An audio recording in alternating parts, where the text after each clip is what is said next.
சார்ந்த அறிஞர் பெருமக்களே, வீரமங்கை வேலுநாச்சியார் பிறந்த மண்ணில் புத்தக திருவிழாவை மிகுந்த சிறப்போடு நடத்தி கொண்டிருக்கிற மாவட்ட நிர்வாகத்தை சார்ந்த ஆன்றோர்களே, பப்பாசி அமைப்பை சார்ந்த சகோதரர்களே, இங்கே பெரும் திரளாக கூடியிருக்கிற என் அன்பிற்கினிய சகோதர சகோதரிகளே, உங்கள் அத்துணை பேருக்கும் என்னுடைய பணிவான வணக்கங்களை கனிவோடு தெரிவித்துக் கொள்கிறேன்.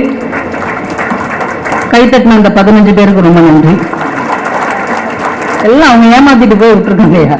என்ன லெவல்ல வச்சிருக்கீங்க பாருங்க. அவங்களை பணம் படம் சொல்லி காசு கொடுத்தாதான் நம்ம கைத்தட்ட ரேஞ்சுக்கு ஆக்கி வச்சிருக்காங்க. அந்த அக்கா வந்ததுல இருந்து ஒரு பேராசிரியை பேசுற மாதிரி நீங்க பேசுறீங்க. இந்த மோட்டிவேஷனல் கூட்டத்துல நீங்கள் ஒரே நாளில் பணக்காரர் ஆவது எப்படி அப்படின்னு பேசுவாங்க பாருங்க. அந்த மாதிரி ஏமாத்திட்டு போயிருக்கிறாங்க நம்ம ரேவதி அக்கா. அவங்களுக்கு பெரிய வருத்தம் என்ன அப்படின்னா, நான் PhD படித்திருக்கிறேன், முனைவராக இருந்திருக்கிறேன், நான் வேலைக்கு போகாம வீட்டிலே இருந்தால் என்ன யாராவது மதிப்பார்களா? பணம் சம்பாதிக்காவிட்டால் என்ன யாராவது மதிப்பார்களா? நான் கேட்கிறேன். அவங்க வீட்டுக்கு பக்கத்துல இன்னொருத்தர் இருக்கிறார்.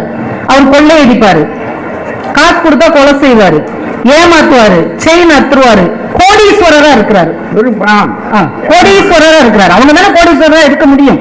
அவர் கோடீஸ்வரரா இருக்கிறார். இந்த அக்கா PhD படிச்சுட்டு வீட்டுல சும்மா இருக்கிறாங்க. யாருக்குங்க மரியாதை இருக்கும் அந்த ஏரியால? காசுக்காருக்கு தான். அது எப்படிங்க இருக்கும்? மூஞ்சுக்கு முன்னாடி வேணா ஐயா கும்பிடுறேமாங்க போகணும், போறாம ஒரு கொலகார பையா போங்கம்மா. ஐயா, மக்கள் மனசு நம்ம என்னங்க சொல்லுவோம்? நம்மளே சொல்ல மாட்டோமா? இவ்வளவு திருட்டு பைய இவனெல்லாம் நம்ம கும்பிட வேண்டி இருக்குன்னு பின்னாடி நின்று திட்டுவோம். ஆனா இவங்க சும்மா அழுக்கு நைட்டிய போட்டுக்கிட்டு போனாலும், மேடம் ப்ரொஃபசர் மேடம், வைஸ் பிரின்சிபாலாக இருக்க வேண்டிய மேடம், வருங்காலத்தில் பிரின்சிபாலாக வேண்டிய மேடம் அப்படின்னு வணக்கம் சொல்லுவோமா இல்லையா? மரியாதை நேரம் சொல்லி பாருங்க. பேச்சு என்னன்னா மரியாதை இருக்குதா இல்லையாங்கிறத அவங்க கேட்டாங்க. மரியாதைங்கிறது வெறும் தோற்றத்தை பார்த்து சொல்வதில்லை, உண்மையிலே நம்ம மனசுக்குள்ள இருந்து வந்தாதாங்க அது மரியாதை. எவ்வளவு உதாரணம் சொல்லி இருக்கிறாங்க. அமைச்சரை பார்த்த உடனே அதிகாரிகள் எல்லாரும் எந்திரிச்சு ஓடுற